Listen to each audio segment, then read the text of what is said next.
let's take the first bucket first, right? So like, hey, I want to be healthier for the time I am allotted here. Diet and exercise feeding into that is basically what you focused on, right? Right. So yes, this is a very interesting question. So I think most people think about this in the wrong way. So the idea of anti-aging or life extension, most people, the really most common reaction is people think that means they're going to spend an extra decade in a nursing home. And that is absolutely not what we're talking about here. So there are a couple of concepts. Well, there's a concept that I think is helpful in thinking about that, and that is health span. So people talk about lifespan. You want to have a good health span too, right?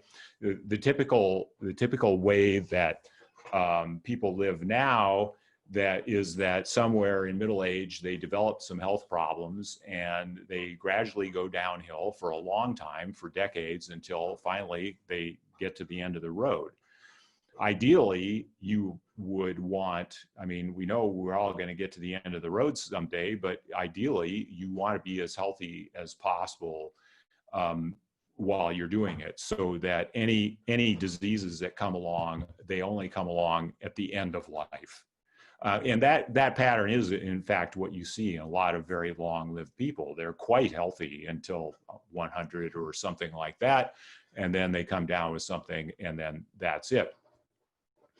So the other thing is that this is related to the first point, is that anti-aging or life extension, it is necessarily about more years of healthy life, which even if it isn't a longer life, it necessarily means a healthy life. Most chronic diseases occur in older age, from middle age on up. And that indicates that they're all closely related to aging. So if you can postpone aging, you postpone all the diseases of aging. That's what it amounts to. It's not about more years in a nursing home. It's about extending years of healthy lifespan.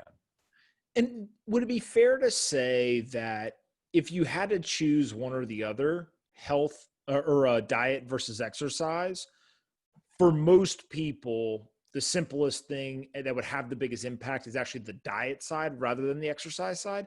Or do you feel like it is, you have to have both? Well, if forced to choose, I would agree with that diet is the most important thing. And there are a couple of reasons. One is that the amount, a fairly small amount of exercise has large benefits. So, you don't have to be an athlete or do all kinds of stuff to get large benefits, just as opposed to being sedentary. Of course, what I advocate is people do optimal exercise, and that's what I try to do with my resistance training and so on. But the fact is that you can get these large benefits from a small amount of exercise. On the other hand, there's an expression that people often use in my neck of the woods, is you can't outrun a bad diet. And so, I mean, there are cases of athletes who have become diabetic because they're eating the wrong diet, really high carb. So, back in the day when I used to do a lot of running, I mean, all the running magazines are telling you, eat all these carbs all the time. And, I did that, and people have done that, and they have become diabetic despite a very high level of exercise. So for those reasons, yeah, I would come down on diet as being the most important thing for most people. I think it was Von Miller, a Denver Broncos, an NFL player, a couple of years ago. He sat out of practice, right? And the media, of course, hey, you're like the star player. Why are you sitting out of practice?